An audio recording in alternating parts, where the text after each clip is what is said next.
On va ce matin prendre un petit temps, se pencher vers le rayonnement intérieur dans l'Église. Ça, c'est souvent, c'est une des parties qui est parfois moins agréable, mais il faut se rappeler ce que dit la parole de Dieu concernant l'Église et concernant nos interactions. Je ne sais pas si... Ah, ok. Est-ce que ça marche? Ça marche? C'est moi ou ça marche? Parfait. Ceux qui ont leur Bible, on peut ouvrir nos Bibles dans Galates chapitre 6, ou ceux qui ne l'ont pas, on peut regarder avec moi sur l'écran. Galates au chapitre 6, à partir du verset 1. Frères, si un homme vient à être surpris en quelque faute, vous qui êtes spirituels, redressez-le avec un esprit de douceur. Prends garde à toi-même, de peur que tu ne sois aussi tenté.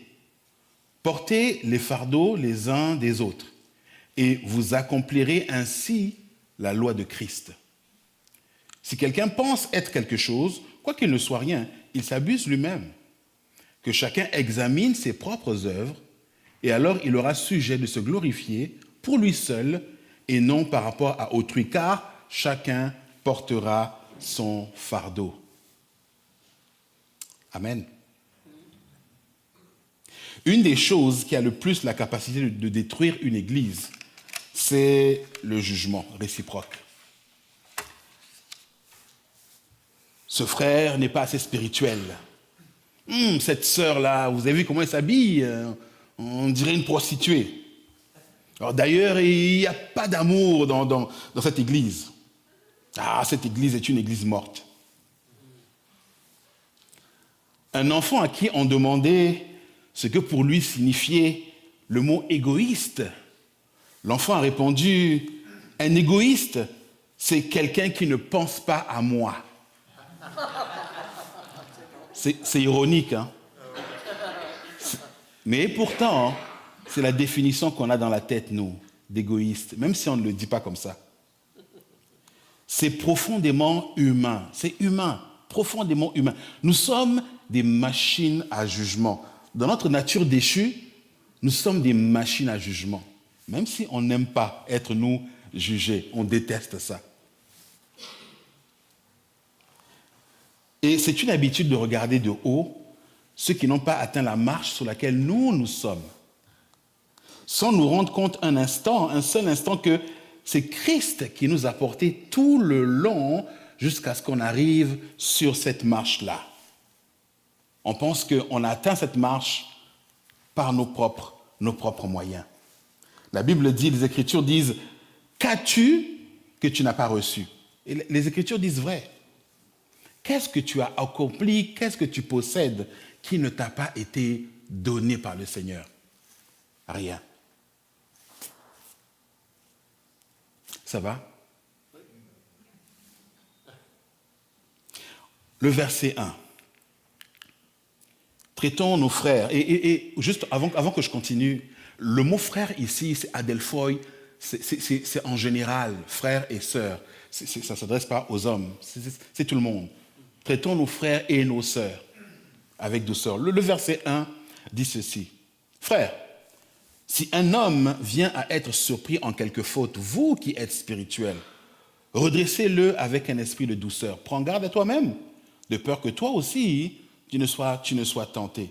Mais de quelle faute parle l'apôtre ici? Il parle de quoi au juste? Pour comprendre, il faut qu'on recule un tout petit peu. Parce que là, on est dans Galates 6. Juste avant, dans Galates 5, voilà, juste avant qu'il nous dise si un frère vient être surpris, voilà ce que l'apôtre dit aux Galates. Chapitre 5, 18. Si vous êtes conduits par l'Esprit, vous n'êtes point sous la loi. Or, les œuvres de la chair sont manifestes. Ce sont l'impudicité, l'impureté, la dissolution, l'idolâtrie, la magie, les inimitiés, les querelles, les jalousies, les animosités, les disputes, les divisions, les sectes, l'envie, l'ivrognerie, les excès de table et les choses semblables. La liste est longue. Je vous dis d'avance, comme je l'ai déjà dit, que ceux qui commettent de telles choses n'hériteront point le royaume de Dieu. Mais le fruit de l'esprit, c'est l'amour, la joie, la paix, la patience, la bonté, la bénignité, la fidélité, la douceur, la tempérance. La loi n'est pas contre ces choses. Ceux qui sont à Jésus-Christ ont crucifié la chair avec ses passions et ses désirs. Si nous vivons par l'Esprit, marchons aussi par l'Esprit. Donc, sinon, dans l'Église, on voit quelqu'un qui manifeste ces choses-là. De quoi il parle? Mais il parle de ces œuvres de la chair. Justement, il dit, redresse-le avec un esprit de douceur, sans jugement. Ailleurs encore, ensuite, il dit, ne cherchons pas une vaine gloire aux Galates, en nous provoquant les uns les autres, en nous portant envie les uns les autres. Avant de continuer, on va, dans ce passage, est-ce que vous avez remarqué que Paul parle des œuvres de la chair? Et ensuite, il les liste. Et après, il dit, au contraire, voici le. On s'attendra à ce qu'il parle des œuvres de l'esprit, mais il parle du fruit de l'esprit. Pourquoi pas les œuvres de l'esprit?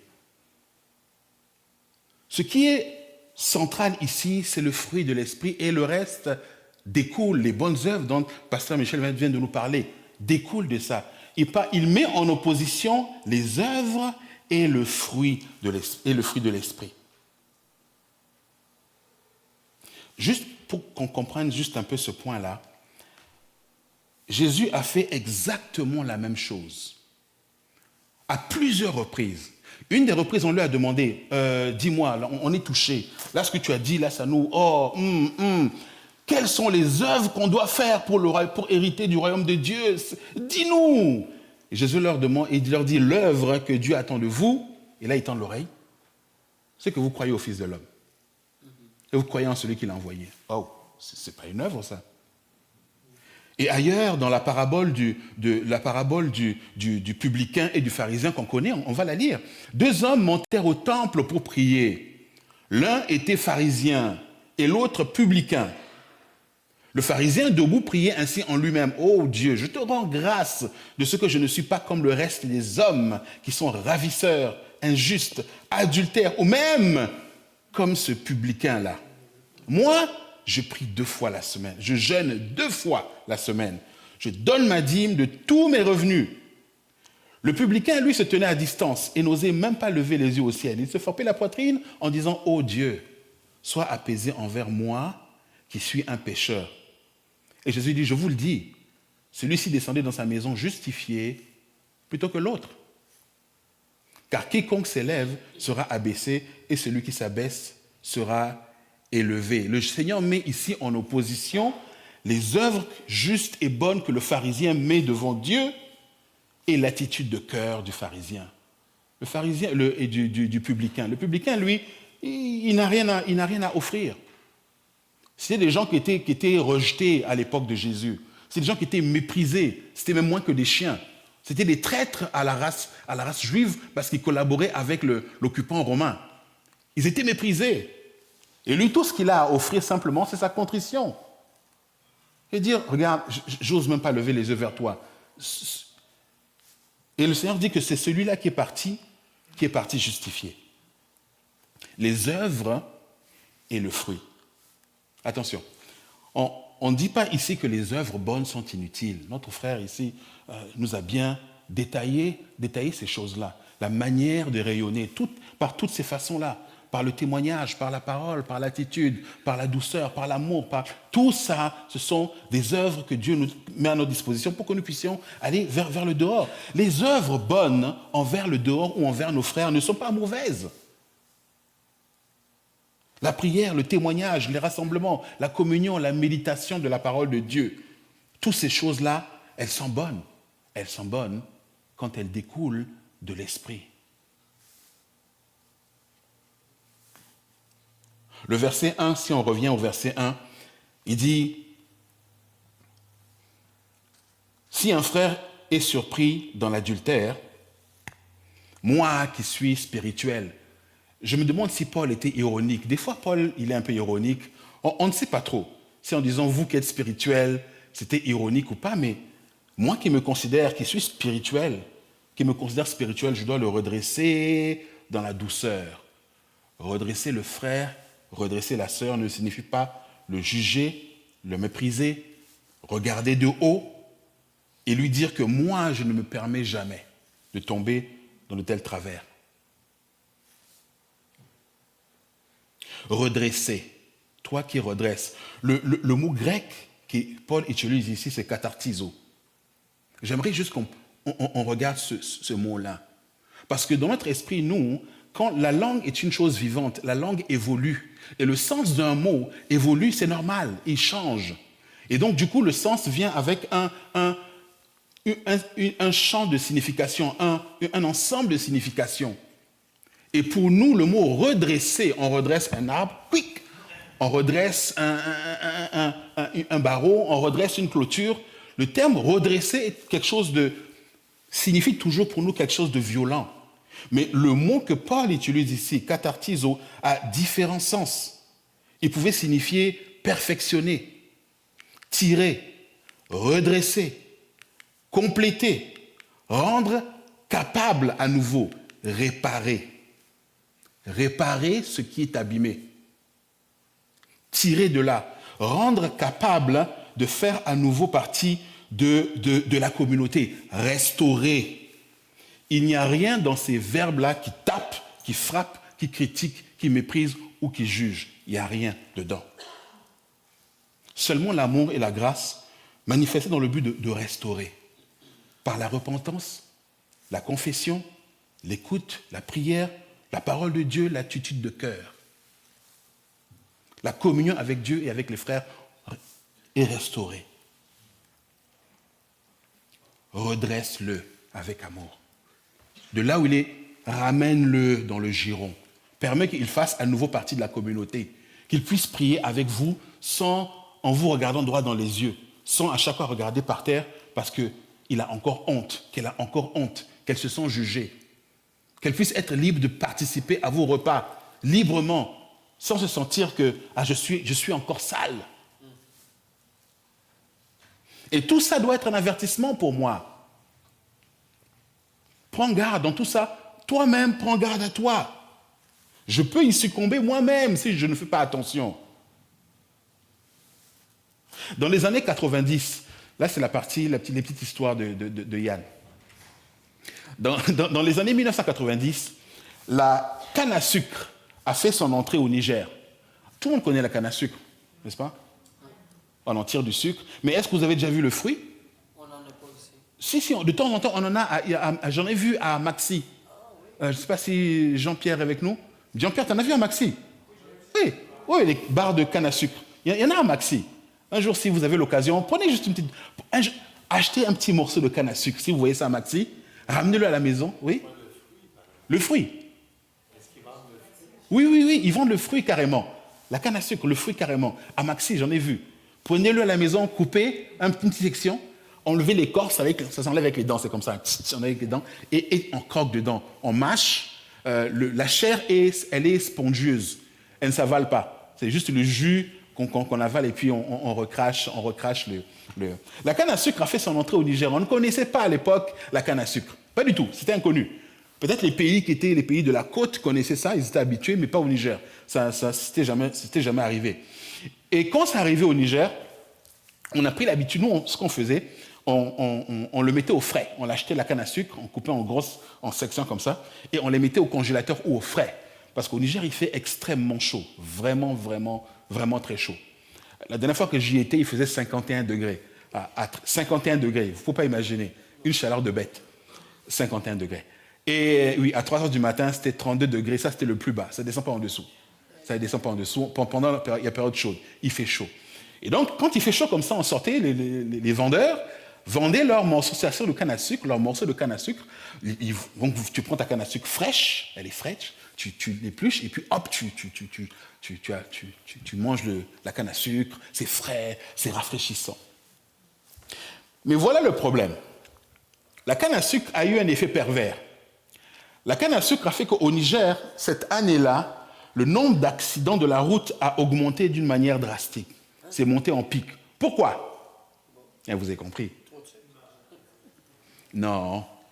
Parce que quand tu prends ta canne à sucre, tu dois l'éplucher. Une fois que tu as fini de l'éplucher, tu croques dedans, le jus coule dans la gorge, coule un peu sur le machin, tu craches la pulpe qui ne se mange pas, tu continues. À un moment donné, on oublie, on est distrait.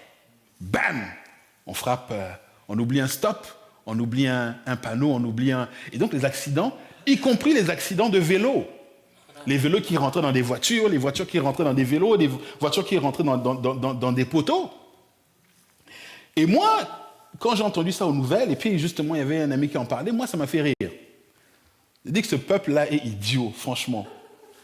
Une canne à sucre, à cause de la canne à sucre, tu vas se faire un accident. J'ai dit, ce peuple-là est bête. Et il me dit, non, il me dit, tu sais, ça peut arriver. Ça peut arriver, comment ça peut arriver? N'importe quoi. Tu manges une canne à sucre et puis tout d'un coup, Et du coup, j'ai voulu lui fermer la bouche à mon ami. J'ai arrêté un vendeur, j'ai acheté un morceau de canne à sucre, je l'ai épluché d'abord, et puis je suis monté sur mon vélo. Et j'allais vers chez mon oncle, dans un autre quartier. J'ai commencé à croquer dans la canne à sucre. Crunch, crunch, crunch. Et puis à un moment donné, j'ai remarqué que la canne à sucre était vraiment bonne. Et qu'il faisait vraiment chaud. Et que le goût, la gorge, ça coulait dans la gorge, c'était tellement agréable. Vous savez ce qui est arrivé? Il y a un gros trou qui était sur la route, droit devant, pas à côté, droit devant moi. J'y suis allé tout droit. Bam! Moi, le vélo, la canne à sucre. Chut. Prends garde à toi-même. Prends garde à toi-même. Même les choses, les fautes, pour toi les plus méprisables, les plus, ça, quand même, ça peut t'arriver. Ça peut t'arriver. Des moments de faiblesse, ça arrive à tout le monde. On a tous notre bouton, notre trigger. Ce qui va faire mal à l'autre là, ou qui va le faire chuter, peut-être toi ça n'a pas d'effet. Mais toi, tu as un autre bouton. Moi, j'ai d'autres boutons. Et l'ennemi, depuis le temps, il a pratiqué les boutons. C'est un maître en boutons, c'est un DJ. Il sait comment toucher, comment. Prenons garde à nous-mêmes. Prends garde à toi-même. Je prends garde à moi-même. Et je ne méprise pas le frère. Le verset 2. La loi de Christ. On aime bien les choses qui sont simples, où on résume. 613 commandements juifs, c'est trop ça. Et là, un pharisien demande au Seigneur, mais bon, tout ça là, c'est quoi le plus important dedans? Parce qu'il y en a tellement que c'est sûr qu'on ne peut pas tout. C'est quoi Il dit, tu aimeras le Seigneur, tu aimeras le Seigneur ton Dieu de tout ton cœur, de toute ton âme, de toute ta force et toutes tes pensées. Et tu aimeras ton prochain comme toi-même. Il dit, voilà la loi et les prophètes. Tu suis ça là? Tu es bien. On aime quand c'est simple. Ben justement, voilà quelque chose qui est simple ici. Galates, verset 2. Portez les fardeaux les uns les autres et vous accomplirez la loi de Christ. Par cette expression, l'apôtre résume en une phrase ce que Dieu attend de nous. Dans l'assemblée, dans notre communauté, portez les fardeaux les uns les autres. Soyons attentifs aux besoins des autres. Soyons compatissants aux besoins des autres. J'aime beaucoup ce mot-là. Compatir. Compathos. Partager la douleur. Compatir. Partager la maladie, la douleur. Être sensible aux situations que les uns et les autres traversons. Prions les uns pour les autres. Par des supplications avec action de grâce. Comme dit Paul, on l'a vu la dernière fois. Amen. Portons nos fardeaux les uns des autres. Avant de continuer, j'aimerais sauter au dernier verset, juste pour soulever un point là. Paul dit, portons nos fardeaux les uns les autres, et puis à la fin, il dit que chacun portera son fardeau pour lui-même. On dirait que... Paradoxe. Il ne sait pas ce qu'il dit là. Soit on porte tous nos fardeaux. Quand Paul dit portons nos fardeaux les uns les autres, là, et après il dit que chacun portera son fardeau, le paradoxe n'est qu'en français. Le paradoxe n'est pas dans le texte original. C'est parce que nous, en français, pour les mots du texte original, on n'a que le mot fardeau. Donc, ce n'est pas notre faute. Il n'y a que ce mot-là qu'on a pour traduire. Donc, on a traduit par fardeau et fardeau. Mais ce n'est pas ce que Paul dit. Encore une fois, je sais que ça, on va dire, ah, lui, il a ceci, il aime beaucoup les mots grecs, il aime beaucoup. Ça nous aide à comprendre le propos, ça nous aide à comprendre ce qu'il veut nous communiquer par là. Le mot que Paul utilise ici pour dire portons nos fardeaux les uns les autres, c'est le mot baros. On dirait de l'espagnol, barros. C'est le mot baros. Fatigue, lourdeur, accablement. Et ce verset est utilisé dans beaucoup de passages, comme par exemple dans Matthieu chapitre 20, verset 12. Et il dit, ces derniers n'ont travaillé qu'1 heure et tu les traites d'égal à l'égal de nous. Nous avons supporté la fatigue du jour et la chaleur. Baros. Acte. Car il a paru bon au Saint-Esprit et à nous de ne vous imposer d'autres charges que ce qui est nécessaire. Baros. Il s'agit ici de la fatigue de la vie, de la fatigue du quotidien, la fatigue des épreuves, la fatigue qu'emmène la maladie, la dépression. À un moment donné, c'est quand on n'en peut plus. Portons ce fardeau-là, nos fardeaux les uns les autres. Nous devons, et ne pas être indifférents à ce que vivent les autres. Maintenant, ça c'est quand il dit porter les fardeaux les uns les autres. Le fardeau du verset 5, c'est quoi? Eh bien, le fardeau du verset 5, c'est un autre mot encore. Fortion, c'est un autre mot. Et ce mot-là est utilisé pour dire fardeau, mais charge. Comme par exemple, ce qu'on met sur le dos d'un âne. Pour bien comprendre, c'est le mot que Jésus utilise quand il dit que mon joug est doux et mon fardeau léger. Et dans Luc, Jésus répondit, malheur à vous aussi, docteurs de la loi, parce que vous chargez les hommes de fardeaux difficiles à porter. C'est d'une charge difficile à porter et que vous ne touchez pas vous-même de l'un de vos doigts. Dans la version originelle, il est écrit que « et vous ne touchez vous-même pas ce fardeau-là avec vos doigts ». Ça, ce fardeau-là, dont il est question ici, c'est ce que chacun doit porter personnellement. C'est ce que la part que le Seigneur t'assigne à toi, à moi seul.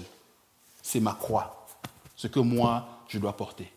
La part de souffrance que moi je dois prendre. C'est à moi, cette part-là. Et cette part-là, je ne veux pas la partager à quelqu'un. C'est ma part. Je peux en parler, on peut m'aider. Mais c'est à moi de la porter. C'est mon lot, ma responsabilité. Pas celle de ma femme, pas celle de mon mari, pas celle de mon frère, de ma sœur, pas celle de l'église, pas celle du pasteur. C'est ma part à moi que je dois porter. C'est ma part que le Seigneur m'a assignée. Et c'est pour cette part-là, au dernier jour, que je devrais rendre des comptes. Je ne dirai pas que, oh, mais c'est parce qu'un tel ne m'a pas... Ça, c'est ma part à moi que je dois porter. Et c'est de ça dont il parle, quand il dit que chacun portera son fardeau, chacun portera la part qui lui revient. Mais pour le reste, pour comment le monde nous traite, la vie, le quotidien, la charge, tout ça, là, portons ça les uns les autres. Est-ce que c'est clair? Oui. Et en faisant ça, tu accompliras la loi de Christ. Versets 3 à 5. Si quelqu'un pense être quelque chose, quoiqu'il ne soit rien, il s'abuse lui-même. Que chacun examine ses propres œuvres. Et alors il aura sujet de se glorifier lui-même et non par rapport à autrui, car chacun portera son fardeau. On est des êtres humains et créés à l'image de Dieu. Mais nous avons deux natures, une nature céleste et une nature déchue.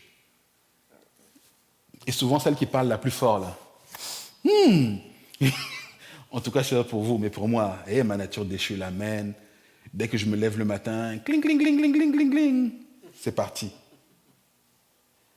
Et cette nature-là, elle est tellement prompte à juger mes frères et mes sœurs, pour qui je considère que leur contribution là n'est pas à la hauteur de la mienne.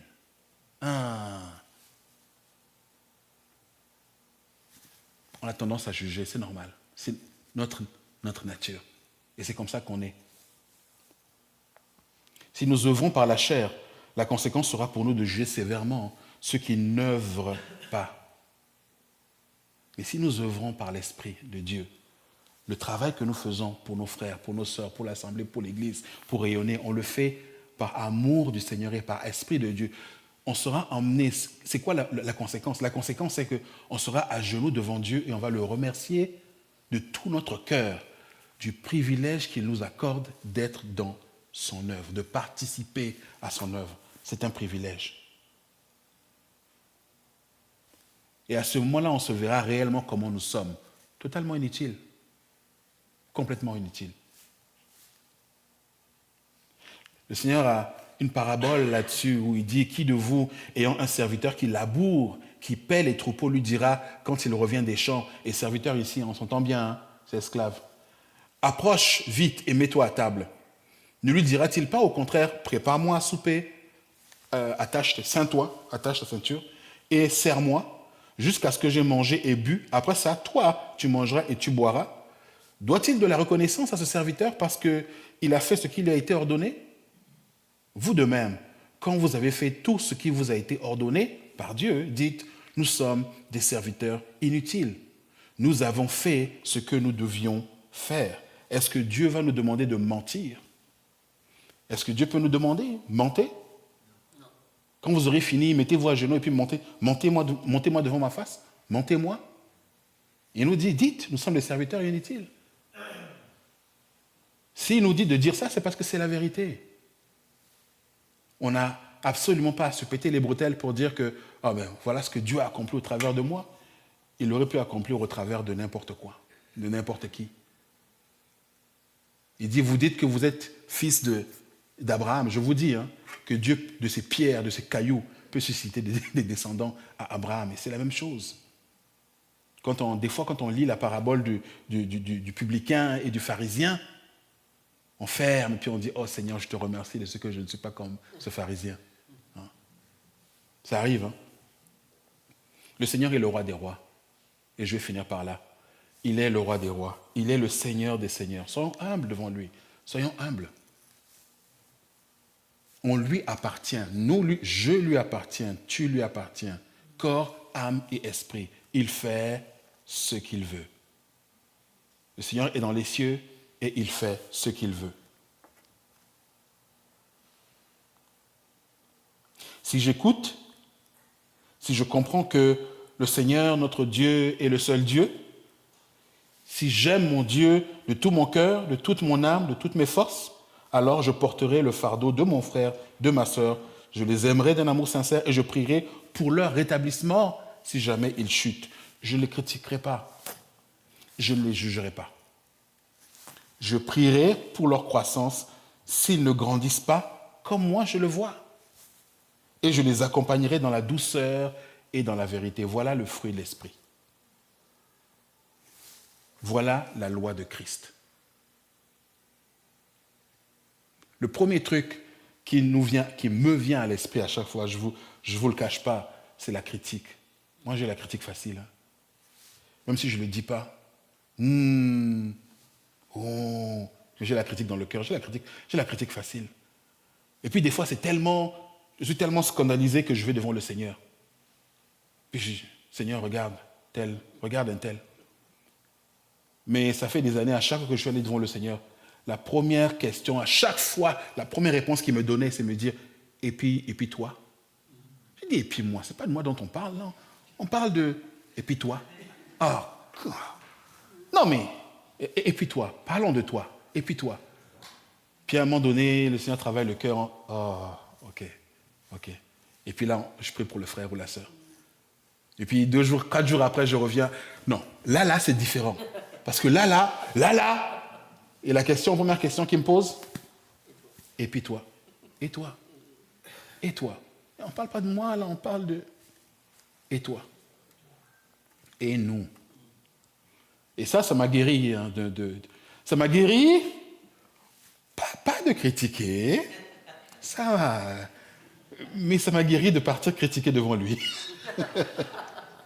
Ça donne rien. Ça donne rien. Que Dieu nous donne la grâce d'être une église, d'être des frères et des sœurs qui aiment. C'est lui qui nous le donne. C'est une grâce de Dieu qui nous donne cette grâce-là d'être doux les uns avec les autres, d'être aimants les uns, de nous dire la vérité, dans l'amour. Dans l'amour. Amen.